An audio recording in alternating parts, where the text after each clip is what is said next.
Good morning.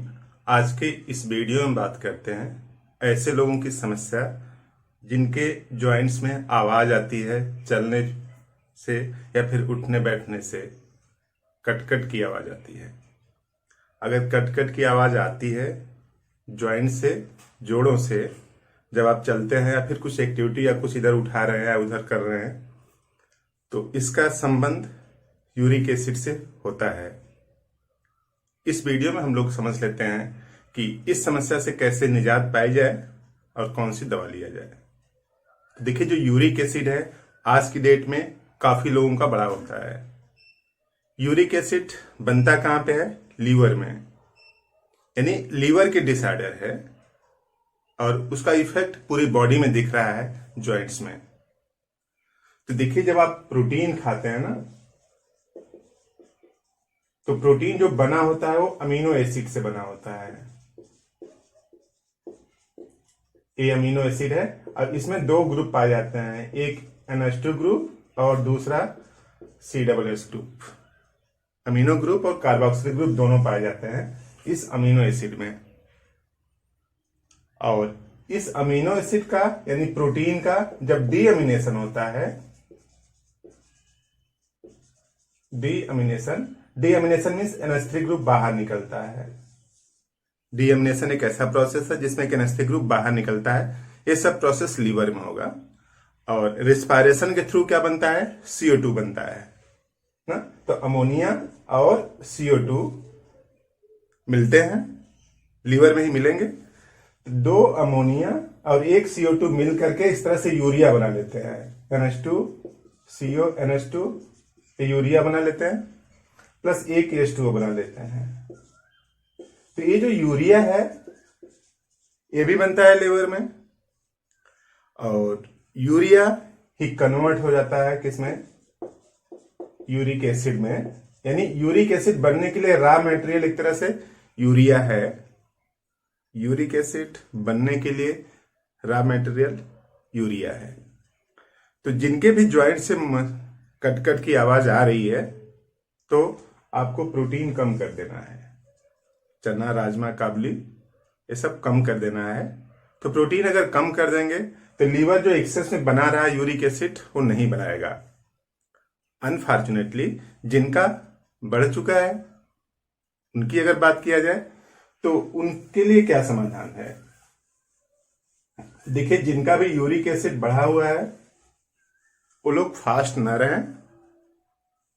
Fasting से भी uric acid बढ़ता है। जब आप फास्ट रहते हैं, कुछ भी फूड सप्लीमेंट नहीं खाते हैं, तो बॉडी यूटिलाइज करती है जो डिपॉजिट प्रोटीन है। प्रोटीन के जो डिपोजिशन है उसको यूटिलाइज करेगा तो अमोनिया बनेगा, उससे यूरिक एसिड बनता है। अब मुद्दे की अगर बात करें तो जो यूरिक एसिड है, तो देखिए जैसे कोई बोन है, ठीक है, इस तरह से ऐसे बोन है। बोन का अंतिम वाला पोर्शन यानी ऊपर वाला और नीचे वाला पोर्शन नॉन वेस्कुलर टिश्यू होता है, उसी को इपीफाइसिस बोलते हैं। इसी इपीफाइसिस पर जमा हो जाता है क्या? Uric acid. यानी जो बड़ी बोन होती है उसके अंत वाले पोर्शन में डिपॉजिट हो जाता है यूरिक एसिड। अब आप समझ सकते हैं कि जैसे एक बोन का एंड ए है और दूसरी बोन भी इसी के आसपास होगी, इस तरह से ऐसे, और यही बनाता है क्या? जॉइंट्स। यानी एक बोन ऊपर से आ रही है, एक बोन नीचे से आ रही है, उन्हीं को जोड़ने जहां पे जुड़ती हैं वहीं पे जॉइंट्स है। अब ये जो यहाँ पे इपीफाइसिस है, इस पे अगर यूरिक एसिड के क्रिस्टल डिपॉजिट हो गए हैं तो एक दूसरे पर जब जॉइंट्स में मोशन होता है तो घिसते हैं, उस वजह से पेन होता है और कट कट की आवाज आती है। तो कट कट की आवाज आने के पीछे मेन रीजन क्या है? Uric acid. कुछ लोगों के यूरिक एसिड हमेशा बढ़े रहते हैं और कुछ लोगों की सेंसिटिविटी ज्यादा होती है यूरिक एसिड के लिए। जैसे एक कहावत है कि लोहा लोहे को काटता है, तो उसी तरीके से यूरिक एसिड को निकालने के लिए एक बेंजोइक एसिड है। बेंजोइक एसिड है ये बेंजोइक एसिड होम्योपैथिक मेडिसिन है। कैसे लिया जाए उसको समझने से पहले समझ लेते हैं कि इसका इंडिकेशन क्या है। तो देखिए, जो बेंजोइक एसिड का इंडिकेशन क्या है कि यूरिक एसिड डायथेसिस तो है ही, यूरिक एसिड बढ़ा हुआ होगा, एलिवेटेड यूरिक एसिड होगा, और जो स्मेल है यूरिन की वो बहुत तेज होगी, तेज स्मेल आती है यूरिन में।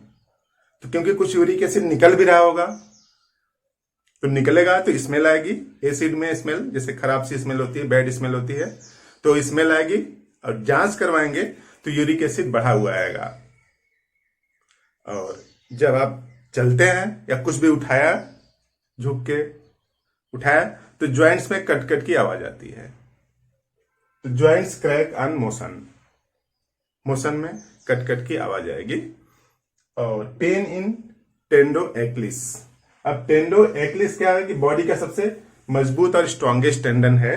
जैसे मान लीजिए घुटना है, और घुटना से नीचे है यहाँ पे इस तरह से, ऐसे एड़ी है, और उसके बाद इस तरह से है ऐसे।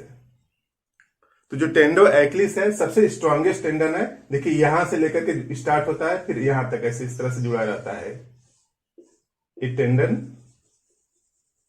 इस तरह से। कहीं पे जब आप जोर लगाते हैं किसी को पुश करने के लिए, तो जिस मसल्स में सबसे ज्यादा स्ट्रेन आता है वो टेंडो एक्लिस होती है।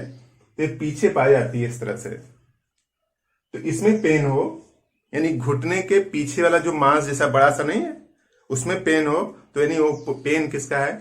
टेंडो एक्लिस का है। तो pain in tendo Achilles. Swelling, swelling आ सकती है घुटने में और कलाई में, घुटने और कलाई में स्वेलिंग आ सकती है, कट कट की आवाज भी आ सकती है। और rheumatic node and bunions. Uric acid शरीर में काफी ज्यादा बढ़ता रहता है, तो धीरे धीरे डिपॉजिट होने लगता है। यहाँ पे एक ग्रेट टो है जिसको अंगूठा बोलते हैं। अंगूठे के पास, अंगूठे की जो हड्डियां हैं, कई हड्डियां मिलकर बनती हैं, तो उसमें यूरिक एसिड डिपॉजिट हो जाता है। तो यहाँ पे पेन भी होगा, टीयरिंग पेन होगा, स्वेलिंग भी हो सकती है, रेडनेस भी हो सकती है। तो इस तरह से बुनियन है। और रोमेटिक नोड्स एंड बुनियंस और tearing pain in great toe, जो अंगूठा है उसमें चुभने वाला दर्द हो सकता है। तो अगर ऐसे इंडिकेशन है तो ये सभी इंडिकेशन यूरिक एसिड के हैं।